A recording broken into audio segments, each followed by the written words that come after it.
오늘 제목은 쫓기는 자로 살지는 않습니까? 라는 제목입니다. 누가복음 9장 57에서 62절을 우리 근거로 주제별 설교를 좀 잠깐 하려고 합니다. 자, 57절에서 62절을 제가 한 절, 여러분 한 절 한번 읽어보겠습니다. 길 가실 때에 어떤 사람이 여짜오되 어디로 가시든지 나는 따르리이다. 예수께서 이르시되 여호도 굴이 있고 공중에 새도 지 있으되 인자는 머리 둘 곳이 없도다 하시고 또 다른 사람에게 나를 따르라 하시니 그가 이르되 나로 먼저 가서 내 아버지를 장사하게 허락하옵소서. 이르시되 죽은 자들로 자기의 죽은 자들을 장사하게 하고 너는 가서 하나님의 나라를 전파하라 하시고 또 다른 사람이 이르되 주여 내가 주를 따르겠나이다마는 나로 먼저 내 가족을 작별하게 허락하소서. 예수께서 이르시되 손에 쟁기를 잡고 뒤를 돌아보는 자는 하나님 나라에 합당하지 아니하니라 하시니라. 아멘. 오늘 이 주제에 우리 어떤 마음 문제, 인생에 대한 어떤 방향 문제, 삶의 질의 문제, 이런 문제를 다루는 주제 설교라고 생각해 주십시오. 그리고 설교이기도 하지만 세미나라고도 생각해 주시면 좋겠습니다. 오늘 내용도 제가 종종 인용해서 하는 고든 맥도날드의 내면 세계의 질서와 영적 성장이라는 책자를 참고해서 전하려고 합니다.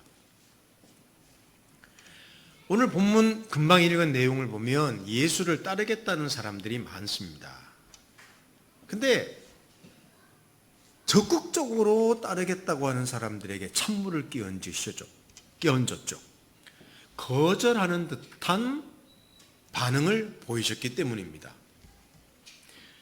당시에 비주류라고 하는 예수가에게 사람들이 그렇게 몰린다면 얼마나 놀라운 일입니까? 근데 자기들한테 자기를 따르겠다 그러는데 돌려보낸 듯한 말을 했습니다. 그것이 앞부분 읽은 내용이에요.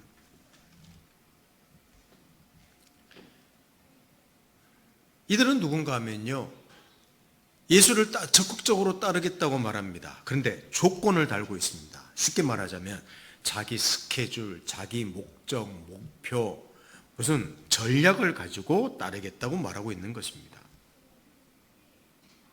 나중에 이들이 어떤 결말을 맺을 것인지 우리는 예상할 수 있습니다. 내가 주님을 따르겠지만, 항상 따르겠지만 하는 이야기를 합니다. 조건이 있는데 결말 거의 빤합니다. 그런데 이들과는 다르게 어떤 이들은 좀 세련되지 못하고 별로 인정받지 못한 사람처럼 보이는 평범한 사람들 있습니다. 이들은 단순히 따랐습니다. 그리고 예수의 가르침을 들었고 늘 함께 했습니다. 예수께서도 이들과 많은 시간을 함께 하셨습니다. 놀랍게 참으로 평범하고 아무것도 아닌 것 같은 사람들이었는데 이들의 내면은 점점 견고해졌습니다.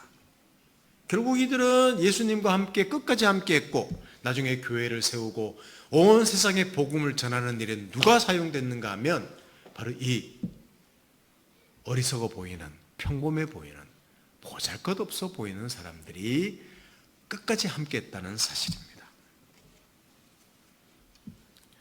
자, 정리하자면 오늘 읽은 본문은 그런 내용입니다. 한 부류가 있습니다. 이 부류는 상당히 주도적이지만 뭔가 자기 인생에 쫓겨다니는 듯한 느낌을 가지는 사람들이고 또 한 부류는 여유가 있습니다. 그런데 아무것도 아닌 것처럼 보이는데 내공의 힘이 대단한 사람들. 아니, 대단하기보다는 원래 없었는데 점점 그 내공의 힘이 길러진 사람들입니다. 이 두 차이. 처음 부류는 굉장히 보이는 사람들인데 열정적이고 피식 아무것도 아닌 어떤 사람처럼 되고 한 부류는 아무것도 아닌 그렇게 보이는 사람들인데 점점 내공이 세졌던 사람들. 그 이야기입니다. 오늘 이런 이야기를 보여주는 신구약의 인물 한 사람씩을 저는 비교해 보려고 합니다. 구약에는 이스라엘의 첫 번째 왕이었던 사울이라는 사람, 또 후자에 대한 이야기는 신약의 바울이라는 사람, 세례 요한이라는 사람을 한번 비교해 보려고 합니다. 자, 먼저 사울을 한번 살펴보십시다.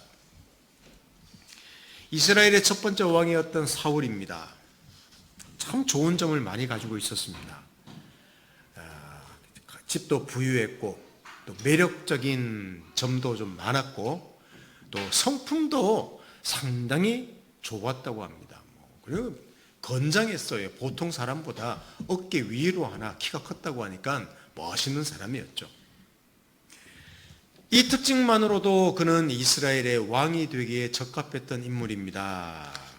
근데 이런 조건은 아니겠지만 하나님은 이 사람을 왕으로 세우십니다. 그런데 왕이 된 지 얼마 이후에 블레셋이라는 나라가 대군을 이끌고 이스라엘을 공격하자 하나님께 제사를 드렸습니다. 하나님께 도와달라는 거겠죠.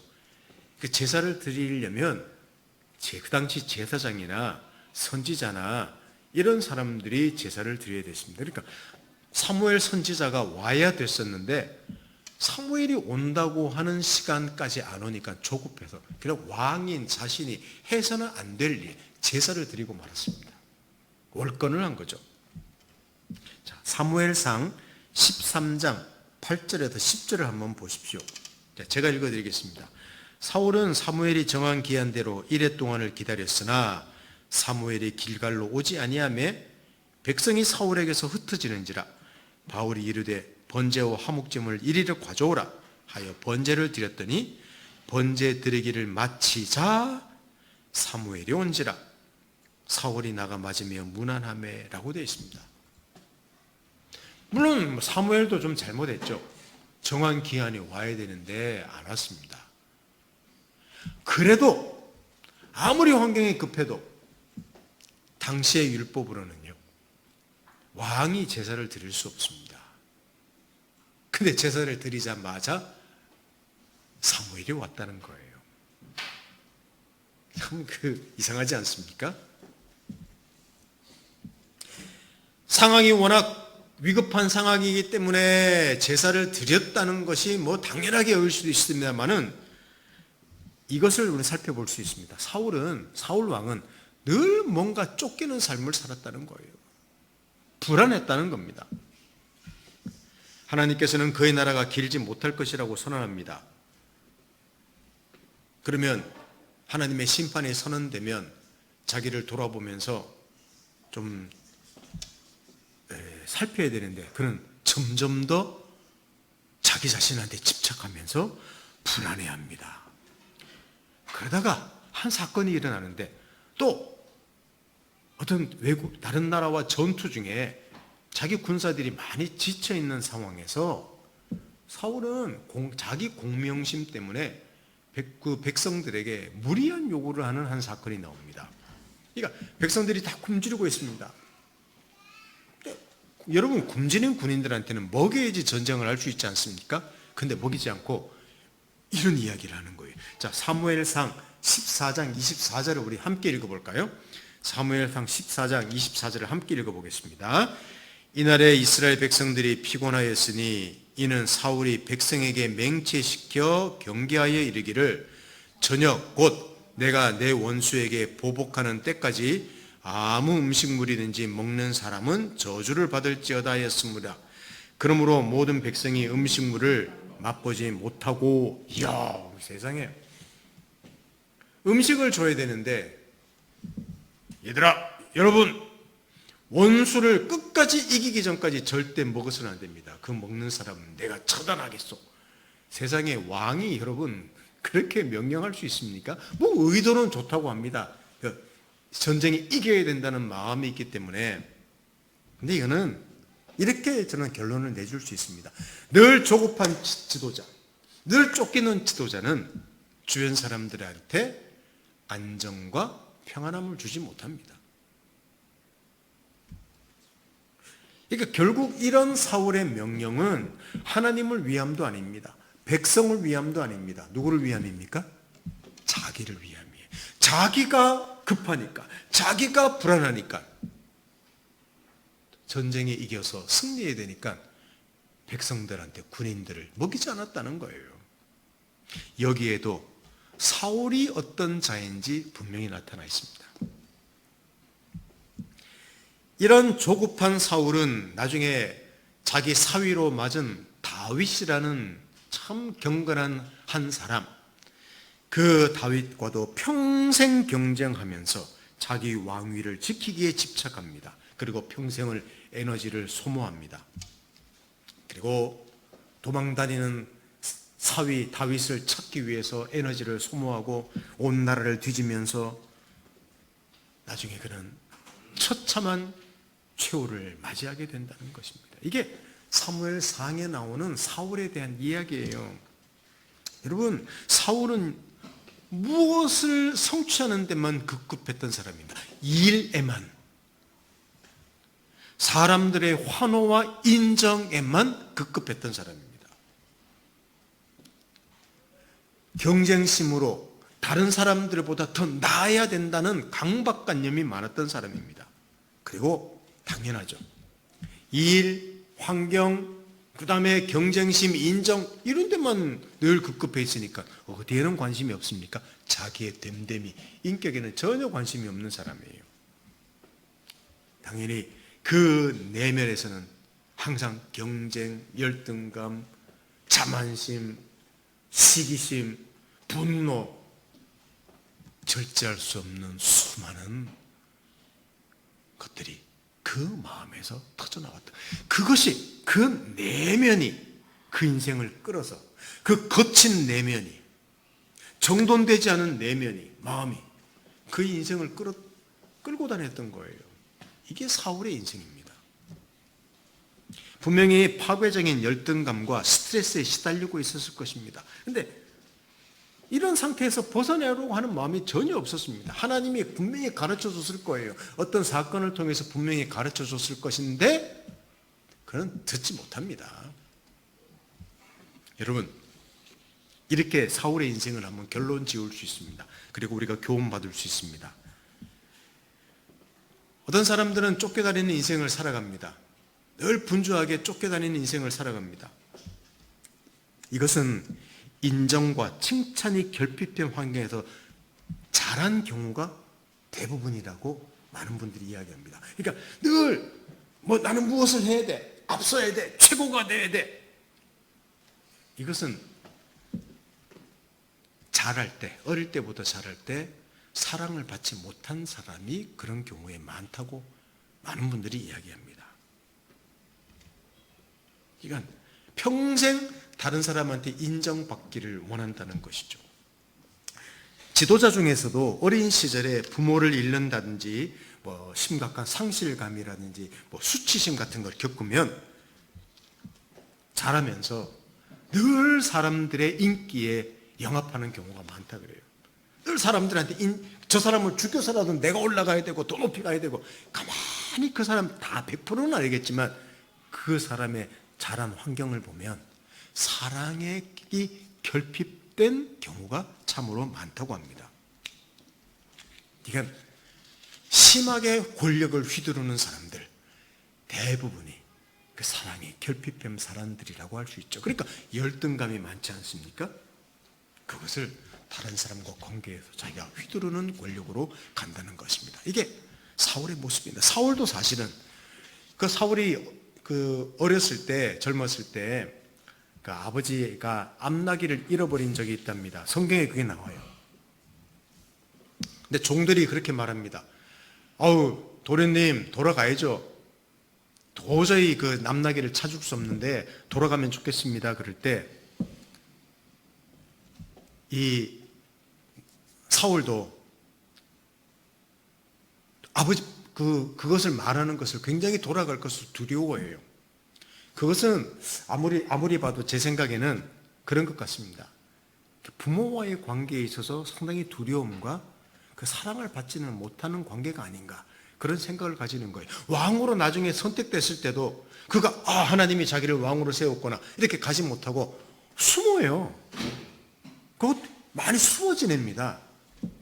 이것은 겸손이라기보다는 자기를 표현 못하는 것, 사랑이, 관계가 결핍되어 있게 나오는 것이라고 할 수 있습니다.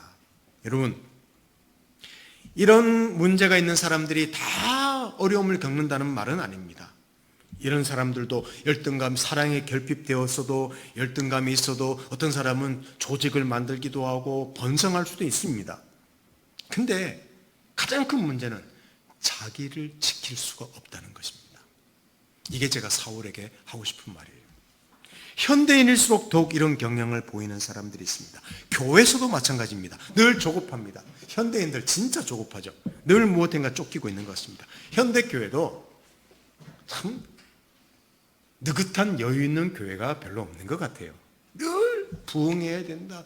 우리는 성공해야 된다. 하나님 뜻을 이루어야 된다. 저는 그것은 나쁘다고 말하는 게 아니라 현대에 있는 어떤 조급함을 교회도 그대로 가지면서 결국은 우리 그리스도인들이 가지고 있는 내면, 그 내공을 깊이 하기보다는 일 중심으로, 깊이 일 중심으로 가는 교회.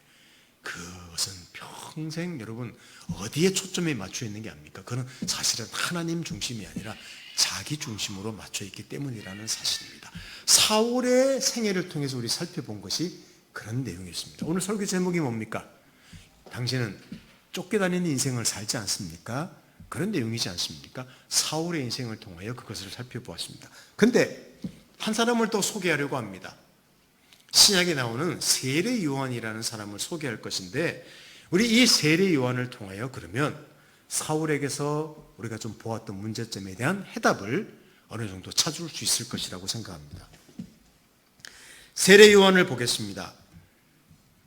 세례 요한은 상당히 열정적인 사람이었습니다. 그는 광야에서 이스라엘 백성들에게 회개하라고 외쳤던 사람이에요. 용기 있게 사역했습니다. 그런데 그러던 중 한 사람이 자기 앞에 나타났습니다. 바로 예수입니다. 예수가 나타났어요. 자, 요한복음 1장 27절 한번 같이 보겠습니다. 자, 요한복음 1장 27절을 같이 읽어보겠습니다. 곧 내 뒤에 오시는 그이라 나는 그의 신발끈을 풀기도 감당하지 못하겠노라 하더라 그랬습니다. 저분은 예수입니다.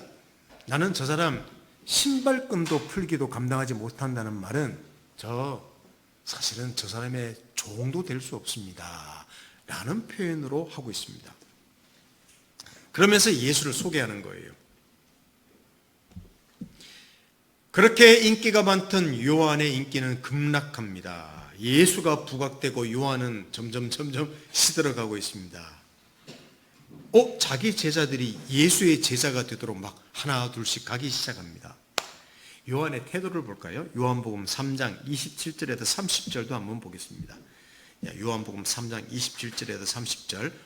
요한이 대답하여 이르되 만일 하늘에서 주신 바 아니면 사람이 아무것도 받을 수 없느니라. 내가 말한 바 나는 그리스도가 아니요 그 앞에서 보내심을 받은 자라고 한 것을 증언할 자는 너희니라. 신부를 취하는 자는 신랑이나 소소 신랑의 음성을 듣는 친구가 크게 기뻐하나니 나는 이러한 기쁨으로 충만하였노라. 그는 흥하여야 하겠고 나는 쇠하여야 하리라 하니라. 이야, 여러분 이런 말 이거 쉽게 할 수 있는 게 아닙니다.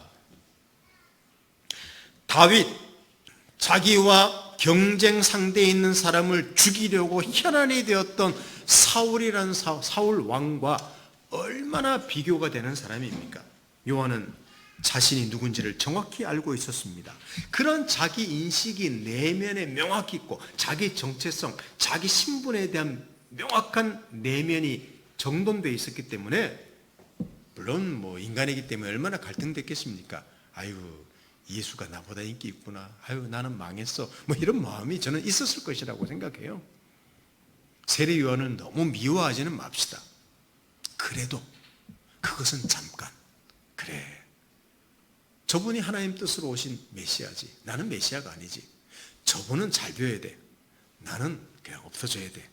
여러분, 이런 말을 할 수 있던 것은 그의 내면이 강했기 때문입니다.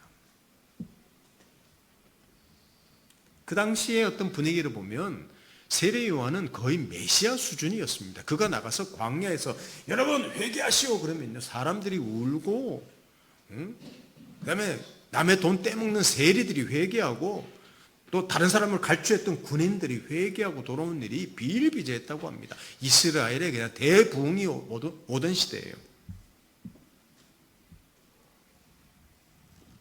그러나 세례 요한은 자기의 정체성과 자기의 사역을 혼동하지 않았습니다. 그래, 나는 누구야? 분명히 있었고, 그러나 이거는 내 사역이야. 이거 혼동하지 않았습니다. 말은 쉽지만 절대로 쉽지 않습니다. 우리는 무엇인가 조금만 잘 되면 우쭐합니다. 이런 공식이 있죠.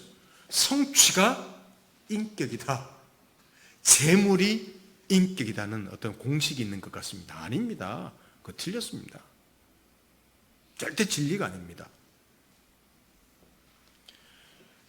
세상에서는 말할 것도 없고 기독교 그리스도인 지도자가 돼서도요, 그가 유명해지면 이상하게 사람이 변하는 일을 저는 최근부터 시작해서 지금까지 제가 살 때까지, 지금 살아있는 때까지 참 너무너무 많은 경험을 했습니다. 저도 그 사람 중에 하나예요. 물론 유명해지지 않으니까 그나마 이렇게 찌그러져 있는지도 모릅니다. 요한은 자기 사역의 목적이 예수를 드러내는 소리뿐임을 알고서 거기에 충성했습니다. 그리고 나는 쇠어야 하리라, 나는 엎어져야 하리라, 그걸 놓을 줄도 알았습니다. 잡아서 일할 줄도 알고 그것을 놓을 줄도 알았다는 사람입니다. 여러분, 강력한 리더십을 발휘했던 지도자가 은퇴할 때 계속 붙드는 일들 많이 보았을 것입니다. 제가 참조한 책, 제가 아까 말씀드렸는데 시작하면서 그 책에 있는 내용인데 그 내용을 하나 소개하려고 합니다. 45살에 영국의 한 학교 교장으로 임명된 사람 이야기입니다. 그가 교장으로 임명되면서 65세에 자기 생일이 되면 자기 뜯어볼 수 있도록 스스로에게 편지를 하나 적어놓고 봉해두었던 편지입니다. 거기에는 이렇게 적혀 있었다고 합니다. 오늘로 나는 65세가 된다. 이제 교장의 직무를 더 젊은 사람에게 넘겨줄 때가 되었다. 그때 나를 대체할 인물은 없을 거야 라고 말할 것이다. 나 없이는 안 돼 라고 말할 것이다. 그러나 이것은 나를 과대평가하는 것이니 그것을 그 생각을 절대 믿어서는 안 된다. 이렇게 자기가 편지를 적었대요. 자, 참 성숙한 사람입니다. 그런데 실제로 65세가 되어서 그 편지를 뜯어봤더니 자기가 염려했던 것처럼 그 수십 년, 20년을 교장 생활했지 않습니까? 아유, 나 말고 누가 또 교장해 하는 마음이 그냥 저절로 생겨져 있더래요. 후임자는 구하기 힘들 거야. 자기가 편지를 읽고 나서 그 자신을 바라보고는 자기 충고를 그대로 받아들이고 다른 사람에게 그냥 아무 주저함 없이 교장 자리를 넘겨주었다고 합니다. 후임에게. 여러분, 이거 진짜 어려운 일이에요. 내가 이룬 게 별로 없으면 줄 게 별로 없어. 조금 쉬워. 그러나 내가 얻은 게 많으면요. 그게 자기 것이 아닌데, 예를 들면 교회 목사라고 하십시다. 교회는요, 법인이기 때문에 목사 이름으로 되어 있는 게 아니에요. 원래 법인이기 때문에. 근데 유명한 목사가 되면 다 자기 것인 줄 알아, 세상에. 목사도 그렇게 됩니다. 스님도 그렇게 됩니다. 신부님도 그렇게 될 수 있어요. 누구든지.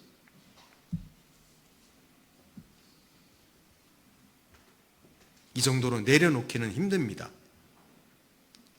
그런데 요한은 놀랍게 이런 태도를 유지했습니다.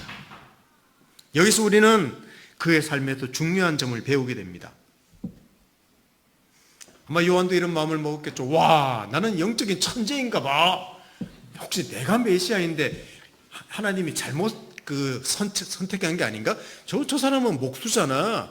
나는 무슨 말빨이 있고 무슨 내 겉모습이 다른데, 그러고 여러분 생각했을 수도 있었겠죠.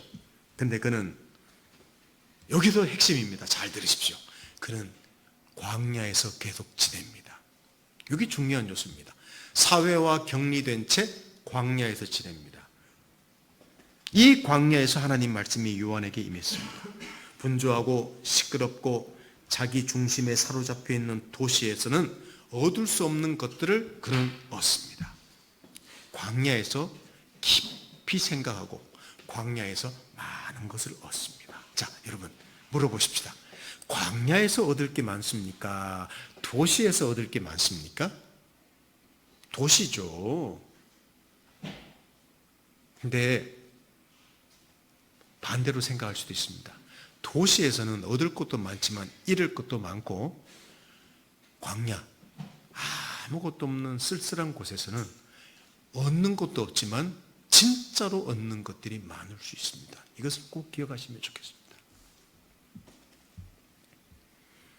요한은 그 아무것도 없는 한적한 곳에서 말씀과 기도 충분한 시간을 가졌습니다. 생각할 시간을 충분히 가졌습니다. 하나님께 초점을 맞출 수 있었습니다. 시대를 분별할 수 있었습니다. 그리고 자신을 돌아볼 시간을 가졌습니다. 이 모든 시간이 그의 내면을 견고하게 만들어줍니다. 그리고 그 내면이 그의 삶을 붙잡았습니다. 여러분, 이렇게 말할 수 있습니다. 광야는 요한이라는 한 사람의 내면을 만드는 공사장이었다는 것입니다. 자, 세례 요한은 위대한 사람을 만든 곳이 어디라고요? 도시가 아니라 광야였다는 사실입니다. 광야는 불편한 곳입니다. 사실 외로운 곳입니다. 아무것도 없습니다. 어떤 사람은 그런 곳에서도 분주할 수 있습니다. 그러나 아무것도 없기에 쫓길 필요가 없습니다. 단순해집니다. 깊어집니다. 투명해집니다. 멀리 볼 수 있습니다. 분별력도 길러집니다. 어디에서? 제 경험입니다. 아무것도 없는 곳에서 신기하게 그것이 길러진다는 거예요. 여러분, 수많은 정보를 얻는, 우리 지금 인터넷이 손 하나 클릭하면 모든 것을 얻는 시대에 내가 더 많은 정보를 얻고 더 깊어질 것 같죠? 천만에요. 그렇지 않습니다. 수많은 정보를 가졌는데 바보가 됩니다. 분명히 세상에 있는 많은 지식을 얻는데 사람은 얕아집니다. 그거 왜 그럴까요? 내면이 공사되지 않기 때문입니다. 그런 곳에서는. 이것을 좀 여러분들이, 저와 여러분이 잘 들으면 좋겠습니다. 우리가 살아가는 세상은 거의 모든 것이 업적에 의해서 평가되는, 경쟁하는 곳입니다. 분주합니다. 조금 전에도 말씀드렸다시피 손가락 클릭 한 번으로 세상이 바로 내 앞에 있습니다. 치열하게 살아내야만 생존할 수 있습니다. 그런데 치열함으로 많은 것을 얻을지는 모르지만 많은 것을 빼앗긴다는 것도 알아야 됩니다. 왜? 늘 쫓기는 삶을 우리가 살아가기 때문입니다.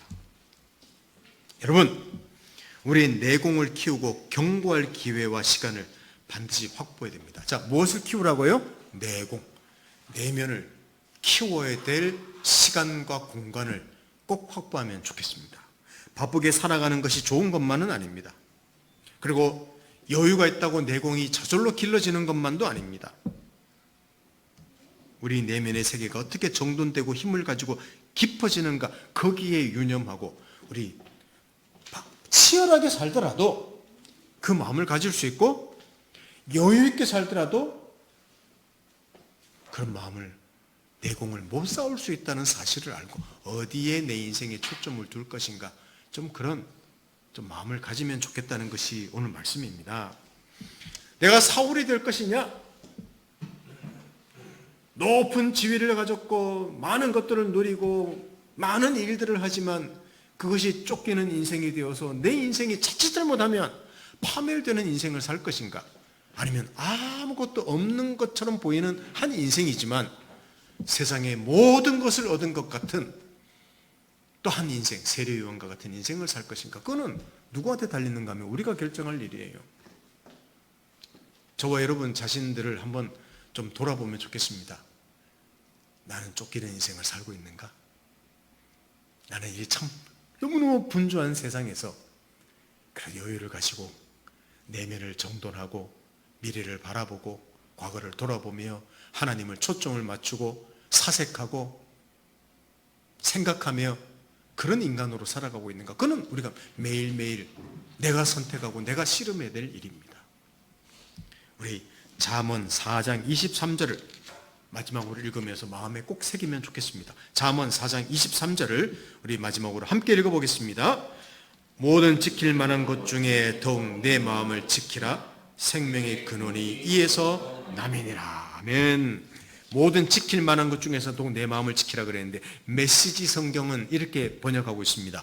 두 눈을 부릅뜨고 내 마음을 지켜라 그랬습니다. 두 눈을 부릅뜨고.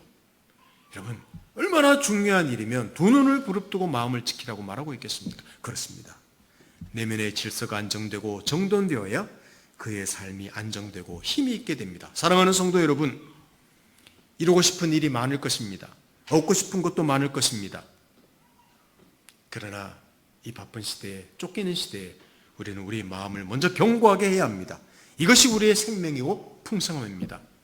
여기에 우리의 에너지와 시간을 들여야 됩니다. 이것이 진짜 멋있는 삶의 지혜요, 진짜 부유함입니다. 여러분, 많은 것들을 누리고 계십니까? 가난할 수 있습니다. 마음이 부유하십니까? 부유한 사람입니다. 기도하겠습니다.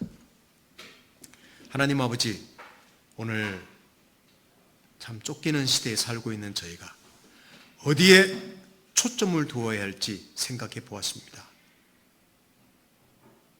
사울이 될 것인가? 세례 요한이 될 것인가? 오늘 설교를 통하여 잘 이해하고 자신을 돌아보며 정말 부유한 인생이 되고 정말 부유하고 기름진 삶이 되며 지혜로운 인생을 살 수 있는 저희들 되도록 축복해 주십시오. 그런 선택을 할 수 있는 용기를 주십시오. 인내심을 주십시오. 지혜를 주십시오. 예수님의 이름으로 기도드립니다. 아멘.